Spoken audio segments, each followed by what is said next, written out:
Phizo's plebiscite speech, 1951, May 16.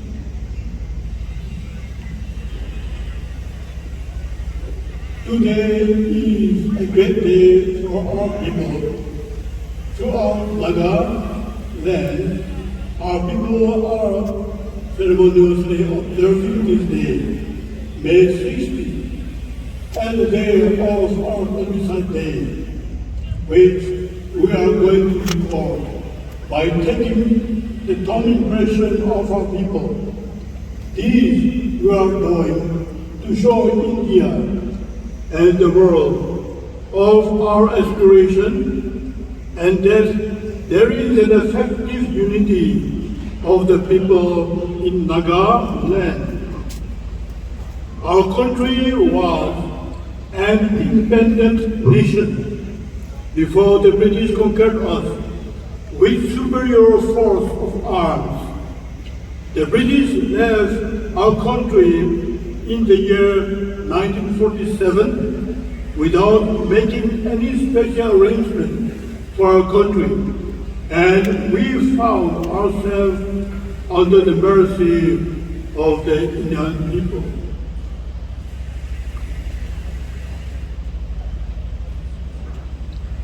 Our Naga people have demanded independence from the British on many occasions.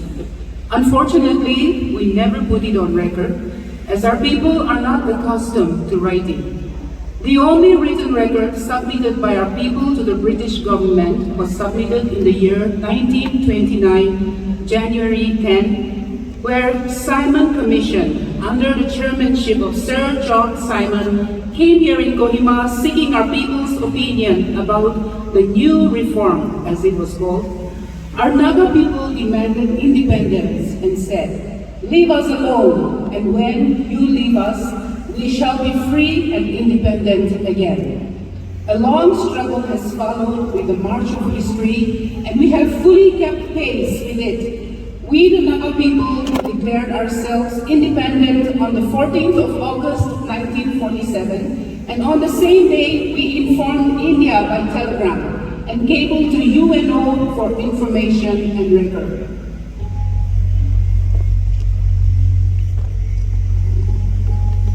In the name of Naga National Council and on behalf of the people and citizens of Naga land, I wish to make our stand and our national position perfectly clear. We are a democratic people, and as such, we have been struggling for a separate sovereign state of Nagaland. In a democratic way, through constitutional means, we shall continue to do so. We want our Indian brothers and sisters to know that we are not their enemy. We want the world to know that there is civilization in Nagaland. Academically backward though we may be, it is up to us to show to the world that we are not a people which has lost its raison d'etre. We are alive. We never feared India, and of course, there is no reason for the Nagas to fear India in this human struggle for maintaining our political independence. Just as much as you cannot see a black spot in clear water, likewise, we cannot have a black spot of fear in our mind of clear conscience. I always have a feeling that God, our Heavenly Father, our Creator, is with us and guiding us. What is there for us to fear?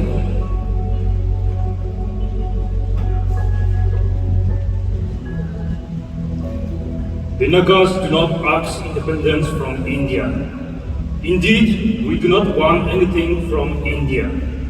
India has nothing to give away to Nagaland. We are independent and sovereign in our own national rights. What we ask is not to interfere our administration, but leave us alone and allow Nagaland, the national state of the Nagas, to continue to exist in peace and make progress without hindrance. If Free India wishes to be be a leader in world's affairs, particularly in Asian affairs, India cannot sidestep the voice of Nagaland, upholding the national right of the Nagas. It is not merely a claim. If India honestly believes that truth triumphs, which is inscribed in the official emblem of the Republic of India, the truth of Naga's existence and the need of freedom cannot be buried in secret. India cannot ignore the national state of Nagaland and continue talking Mahatma Gandhi, non-violence and democracy. If this world is to have peace and goodwill toward one another, the will of the people and nation must prevail. Being a nation, the Nagas have their own distinct way of manners and living. We are a proud people. Proud in the sense that we respect human personality, the personality that makes the fragile man altogether a different creature from the rest of the powerful animals. To abandon the dead is irreligious, a dishonor to the Creator. To ignore the living is still worse. It is a disgrace to the community and the nation. It mocks human personality. Indifference toward human personality, the abode of man's soul, is not only ignominy to our society's viewpoint, but it inflicts injury to one's sense of love and justice, which are the hallmark of a mature person. No amount of sacrifice is too high to save one's national honor and preserve one's hearth and home so that the posterity may continue to live in honor and in peace and enjoy their birthright. We must believe that the Indian leaders will adhere to Mahatma Gandhi's doctrine of non-violence and fulfill Gandhiji's promise to the Nagas that India will not attack the Nagas, whereas Nagaland ought to have enjoyed unruffled peace for generations to come without end, being surrounded by world's biggest nations around us in matters of human population. It is unfortunate that the Indians, who alone are 1/5 of world population, seem to be determined to quarrel with so small a nation even like us. We wanted to avoid any sort of a clash, if humanly possible, and it remains to be seen what Indian government will do as the government of the one of the eldest family of civilized people on earth. It is needless to say, we love to retain our Naga age-old culture of classless society as we are, in the spirit of true sisterhood and as brothers to one another. We like to follow our own form of civilization, wherein one need not worry for his and her needs or fear another person.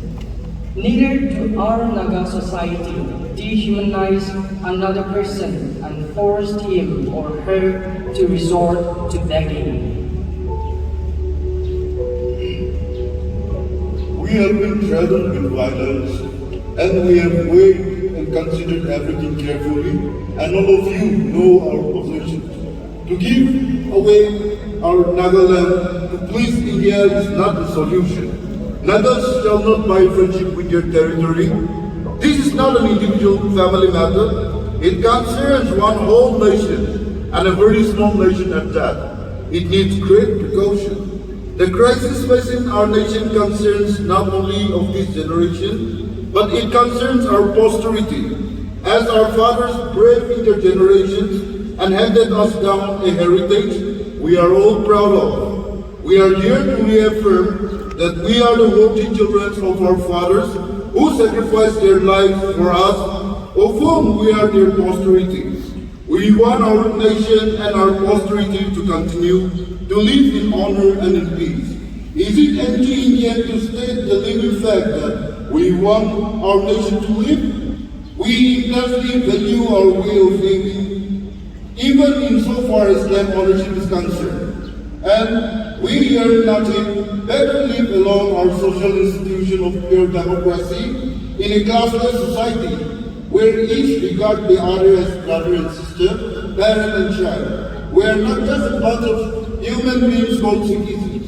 The basic structure of political organization in Naga land has withstood the change of time all these centuries because it is based on the democratic principle of sovereignty of the people. If Naga land is not disturbed, our country will remain as an oasis of peace in the present form of purest democracy in this corner of the world. This is what we like to see continue. Someone may tell us that Nagas are Christians following a foreign religion. The Indians publicly say this. We do not take Christianity as foreign religion any more than we consider the light of the sun as foreign origin from outer world. There is a Father Creator, Kevino, as we call it. He is God. The message of the gospel fulfills our Naga conception of religion, Nanya, which literally means anguish of mind, for which we do worship. Once we came to know that there is a personal Savior to whom one can talk or pray directly, the real light dawned on us, and the weight of man's anguish of mind greatly vanished away. Whether we call a national state or a country, both concerns the same thing. It concerns the territory of a people. Naga land is the land of the Nagas. It is Naga country and nobody else's. We are not refugees or immigrants in this beautiful land. Our own language tells exactly what a country is. We call country Ura, which literally means we are first. U, where, Ra, where, first. The root meaning of territory also developed from the same word, namely Khruhucho, meaning self first. And our Naga language is certainly as old as human tradition, and history cannot contradict us. No man can argue the fact and existence of Naga land. Naga Ra is a natural fact. It is folly for India to attempt to subjugate the Nagas. On our part, our fathers, even in their illiterate stage, never implicated our nation with India. That is why we are so distinctly alive as individually, a distinct family of a nation. This generation will not blunder. We shall not tarnish our honor. Since our Naga people take words seriously as an oath, I stress these things once again so that you will all bear in mind that our nation and those of us who are in the Naga National Council for our national affairs have not made a mistake in dealing with India. Naga National Council tried and continue trying to find a peaceful solution with India for Naga land, to continue to live in peace without harassment. We have no secret. Nothing is hidden from you. And whatever may happen, you will know that our nation had tried her best to avoid it. The rest, it is beyond our power. Now, we are here today to prove to India and to the world that Naga land is united and that our nation aspires to the same conviction to continue to be independent as a distinct nation as we are and have always been in the sovereign national state of the Nagas of Naga land.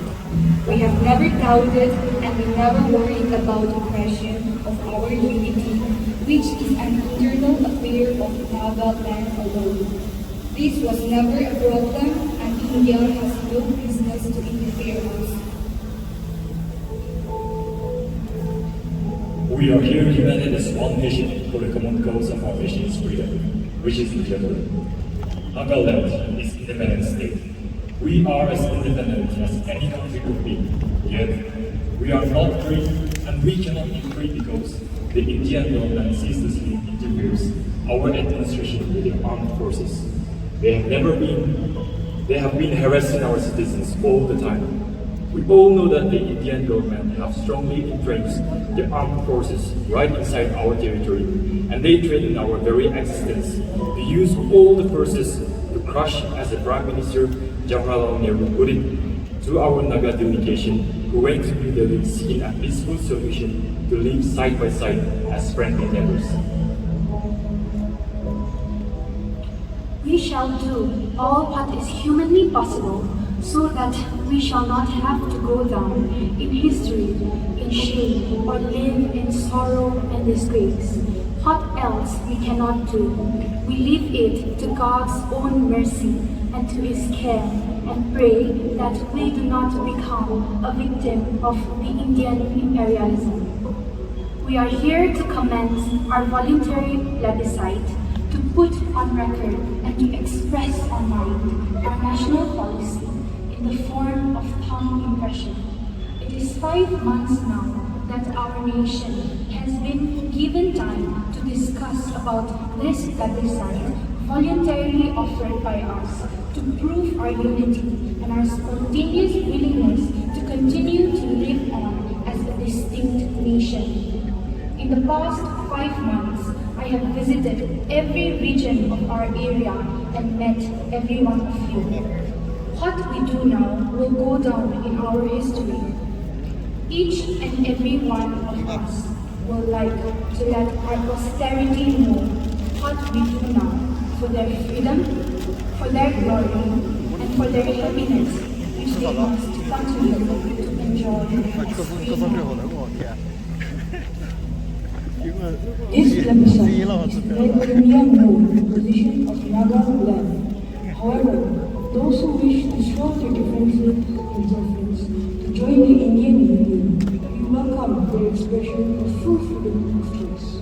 Nobody needs to worry or fear his and her safety in expressing oneself freely.